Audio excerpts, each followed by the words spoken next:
Nagtataka na sila ngayon kung bakit nagbago ka. Let them. Hayaan mong maligaw sila sa sarili nilang tanong kung bakit ka lumayo. Hindi mo na trabaho pa na ipaliwanag sa kanila kung bakit pinili mo ang sarili mo. Kasi nasanay sila. Dati lagi mong iniisip yung feelings nila bago yung sayo.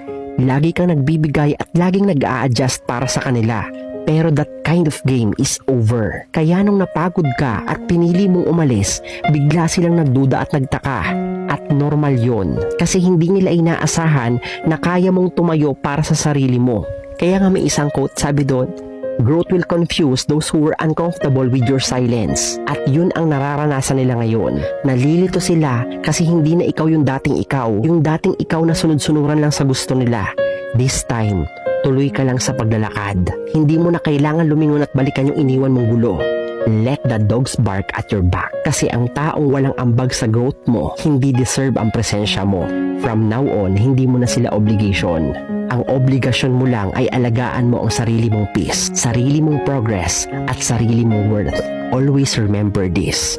God won't always teach you through comfort.